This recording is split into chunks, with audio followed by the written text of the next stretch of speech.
Hello, everyone. We're going to be talking about drug repurposing using deep learning and knowledge graphs today. And before we get started, I just want to quickly introduce my colleague, Alex Thomas, who is a principal data scientist at Vicecube. Alex and I have known each other for many years.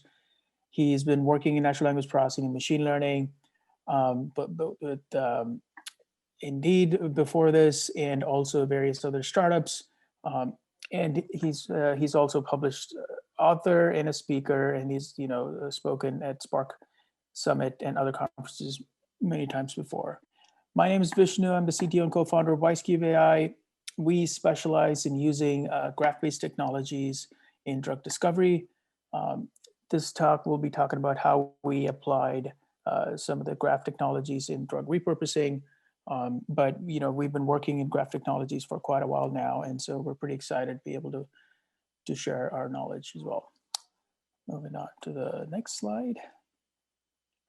So to begin, I wanted to just set the stage for those of you who are not very familiar with the drug discovery space.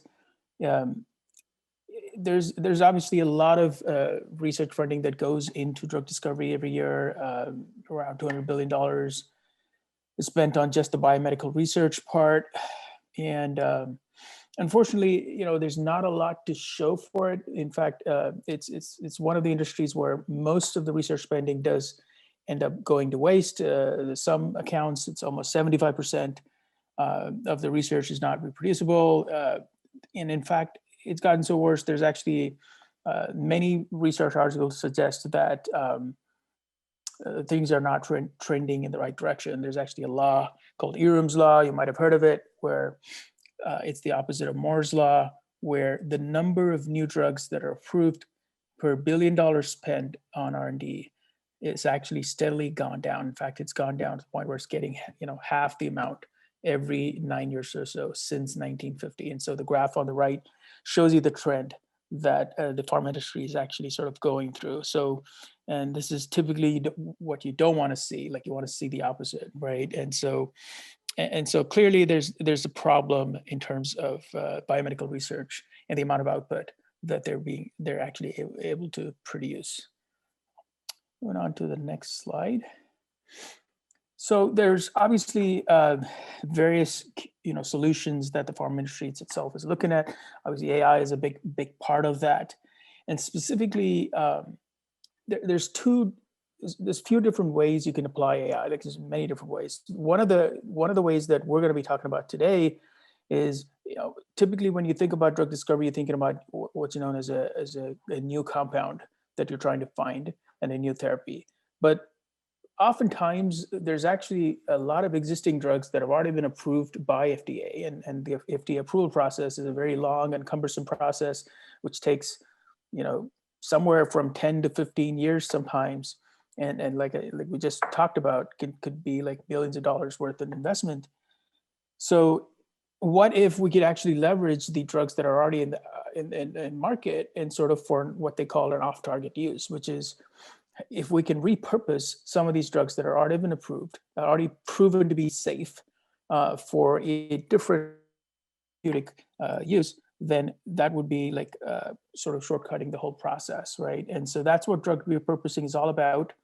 And one of the primary techniques we'll be talking about today is how do you leverage scientific literature and network or knowledge graphs to combine both of these together to be able to search for new therapeutic uses for existing drugs that have already been approved by the FDA, right? And at a very high level, it involves, like, as you would imagine, taking the scientific literature, sort of not only just indexing it, but also extracting some of the assertions and truples from it, and then combining it with existing knowledge graphs, and then being able to run a search on it, using some advanced AI and looking for candidate drugs. With that said, I would like to also give a sort of overview of like how we actually help do this at Vicecube. We are actually currently working with, and we did work with one of the research institutions based out of Southern California called St. John's, They're actually part of Providence Healthcare. And using our AI platform, which sort of combines, core of the AI processing and also the knowledge graph element, we were able to run a POC with them to produce some candidate results for specific neurodegenerative diseases. And Alex will go into much more detail about the POC itself and what we did there. With that, I would like to turn it over to Alex, who will then walk us through the pipeline itself and go into the details of how we did that. Alex? Thanks, Vishnu. So there's, of course, multiple steps that are required to extract data like this. So first, let's consider that we're having two kinds of data sources. One, we have unstructured data, so that would be the biomedical text, and that we want to do natural language processing on.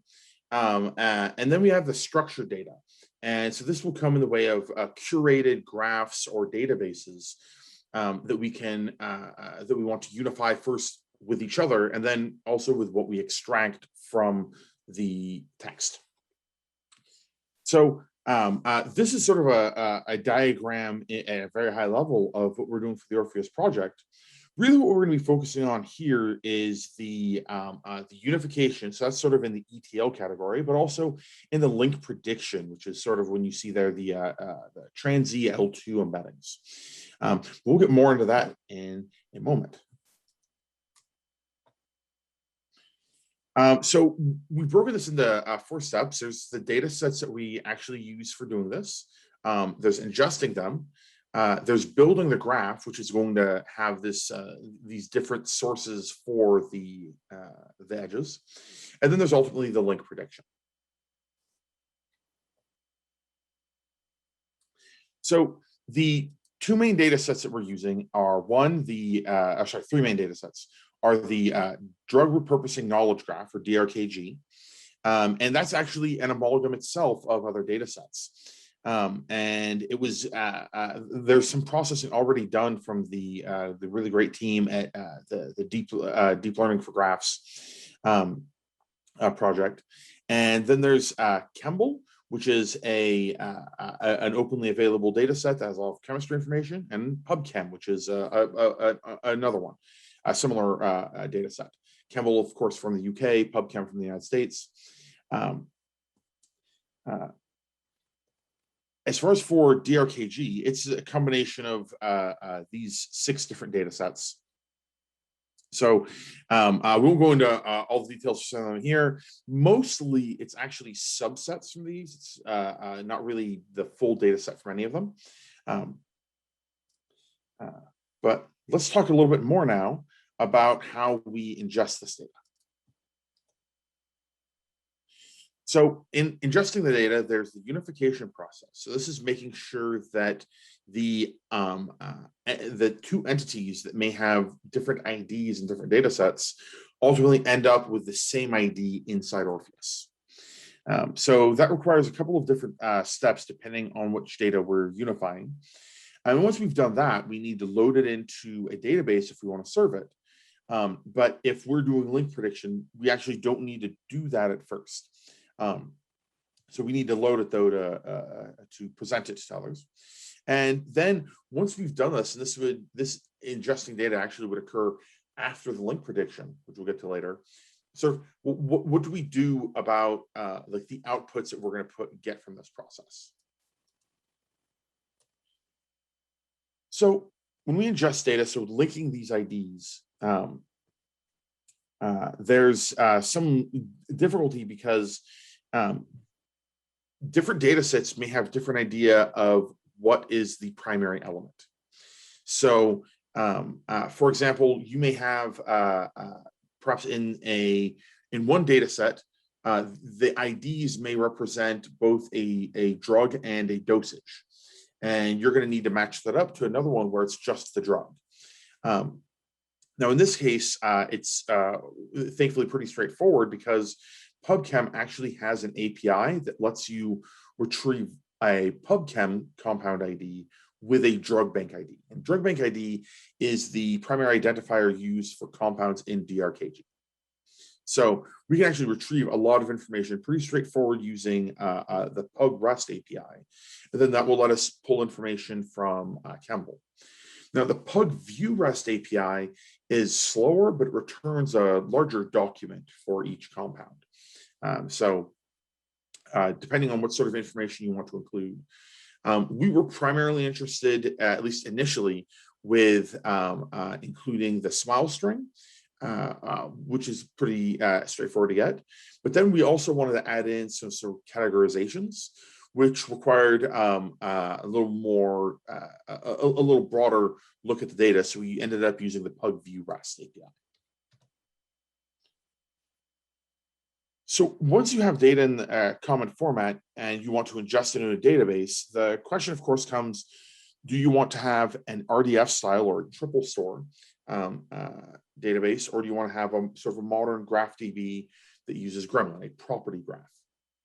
So as far as for doing the link prediction, that's really done on data that's outside of a graph database. So it won't affect that, but it will affect how your users can query the data. So the two languages that are used for querying these are very different. Sparkle is older and has a lot more heritage behind it, but it can be a little bit more clumsy to use because it's built at a time where there weren't as many resources for large data sets. And so it sort of carries with it some of the constraints from that time. The property graphs, especially the ones that have a Gremlin, support the Gremlin language, it's a very expressive language, so you can do a lot of pretty complex queries easily. Right now, we're leaning towards doing a Gremlin-based one, so that's what we're focusing on at the moment. But we're also doing some support for Sparkle-based ones. So we'll get to how we actually do the link prediction, but let's say we've produced some predictions for edges. Well, what do we do with them? So you probably don't want to automatically ingest everything you predict because you don't know how good it's going to be. So generally, I would say the recommended pipeline would be to save all of your predictions, have an expert review them, and then ingest ones that the expert has approved. If you get to the point where you're very confident in your link prediction model, you can consider ingesting them.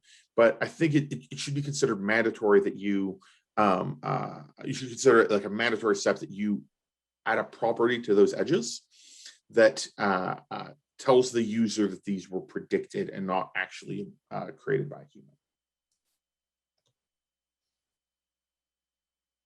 So the next step would be the graph building. So now that we've gone through the data sets, we've unified them, we've ingested them, we actually want to create a single graph for us to do our link prediction. So there's three kinds of relationships that we'll have in our graph. One is an explicit relationship. So these would be the ones that we actually get from the data we ingest. And the next type is literature-based ones. So these are ones that we are extracting directly from the text. And then finally are the ones that are formed from link prediction. Let's look at some more detail of these different kinds of relationships. So explicit relationships come in generally three flavors. Triples data, so this would be stuff that's in like an RDF format. This is explicitly relationship. So when you have your subject, your predicate, your object, that's explicitly a relationship. So essentially all you need to do is turn that into a format that your chosen graph database can ingest. For tabular data, and this is the common way to dump data from a property graph, as in CSVs. But if you're ingesting another CSV and you're not sure how to ingest that, if you're not sure if it represents edges or nodes, one good sign that it represents edges is that it has two entities, two identifiers in it. So, for example, if you have a CSV and it has like a protein ID and a compound ID, it's almost certainly representing a relationship, an edge. The next complicated part is trying to understand of the other properties in that tabular data, which ones are for the relationship and which ones are for the individual entities. Hopefully, like a well-made CSV representing edges should only have properties that are relevant to the edge, but it's very common to see CSVs that have a lot of duplicated data for each one of the nodes. And finally, there's RDBMS data. So stuff stored in maybe like MySQL or Postgres, and you may want to ingest that into your graph database. But how do you actually map the graph design of an RDBMS to a graph database? Well, some hints for finding relationships are looking for tables that have foreign keys. That may be a sign that there's an edge relationship in there. Although that table may be primarily representing a singular entity, it could potentially have edges as well. And probably the most obvious kind of relationship is those represented by join tables. So if you have, so a join table, it actually has many different names. So essentially it's a table that has IDs from two other tables. And that's essentially explicit relationships. Now, one other caveat for pulling over RDBMS data is that it's often worthwhile to look at documentation or maybe even talk to a person involved in it to understand what's the meaning of these different tables. Now, the edges extracted from literature generally come in two flavors. There's those that are heuristically extracted and those that are extracted by a model. So, and you can also further break it down in two other dimensions, which is, are you actually extracting the relationship, or are you just looking at sort of co-occurrence relationship? So the benefit for heuristics, to go back to that division, is that data sets are kind of rare, but they're becoming more common for this kind of data. So they're also pretty easy to implement. The difficulty is that if you're doing something heuristically, you're going to end up running into a lot of complicated language. So you may have a lot of false positives for edges you've extracted.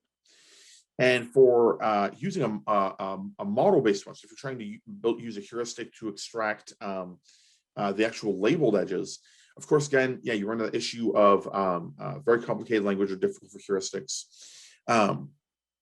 The heuristics for extracting the sort of untyped edges, basically they're just co-occurrence.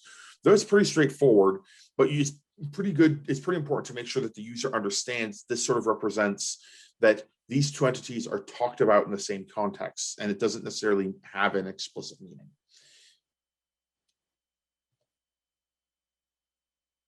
So when we are extracting the ones based on co-occurrence, we are essentially using TF-IDF, which is how search engines work, to extract them. And then we use those TF-IDF values to create a weight on the relationship. How relevant are they to each other? So the idea is that first you're given the two terms. You want to calculate sort of a summed term TF-IDF for these two entities, with the idea that if you are similar across all these documents, they're going to come up with a particular value. And then you want to identify the documents where you and these share a context. So a context could be the same sentence. It could be within a certain window of tokens. Or if you're looking for very broad long distance relationships, it could be even the same document. And once you identify those documents, you sum up the TF-IDF for U and V in those. Then all you do is you take the ratio of the TF-IDF for the shared contexts divided by the two ratios for them separate. And this effectively calculates what's called a weighted Drkg for these two entities. I have another slide that talks about it more in a sort of pseudocode way or more mathematical way. So essentially, once we've calculated that weight, we can show how relevant these entities are to each other in the literature.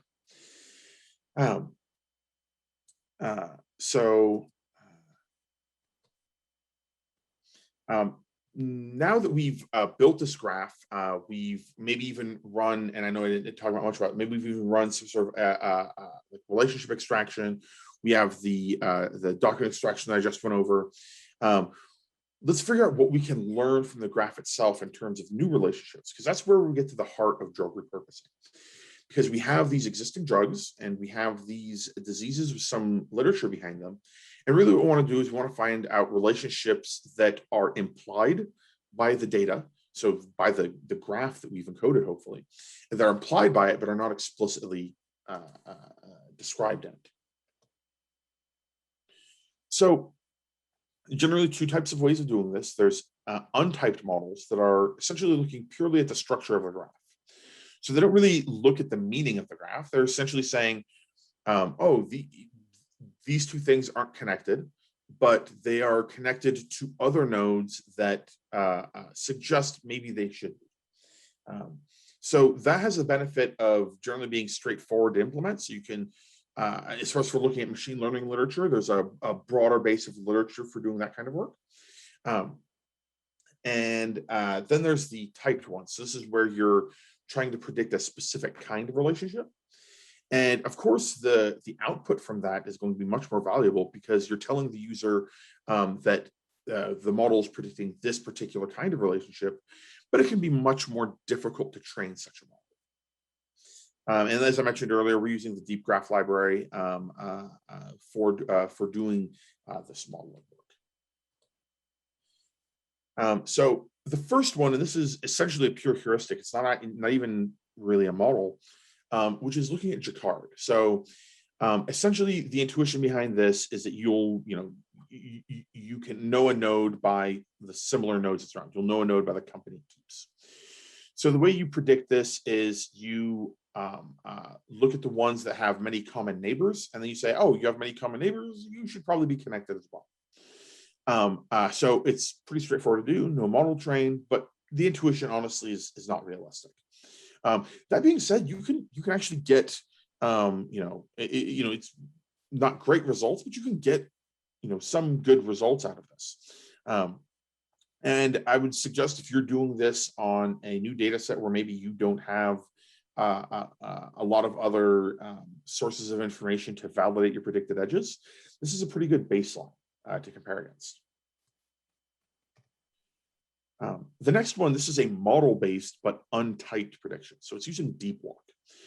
Essentially, the idea of deep walk is that you produce these random walks through the graph, and then that produces the sequence of nodes. And then you can use sort of well-trodden models, built models in NLP for building embeddings that represent the nodes. So these embeddings for the nodes essentially are compressing the information of the nearby structure of the graph for each node. And once you have these embeddings, you can build a binary classifier that takes in the embeddings for two of the nodes and just predicts whether they're connected. So the benefits for this is it's pretty straightforward way to do this. And you can build a pretty sophisticated model. The larger your graph, the bigger your embeddings of more data. Of course, the cons is that you don't actually get the types of the edges. The model is essentially saying, that the structure of the model suggests there should be an edge. There are ways you can kind of suggest edges, like you can, in the training set, only train to predict certain types of edges. But of course, that's going to introduce sort of a bias because the embeddings themselves weren't built like that. But you can kind of get types if you restrict the training set. The method we actually use in the POC is trans-EL2. So essentially the idea for that is you train embeddings that encode the relationship type predictions in them.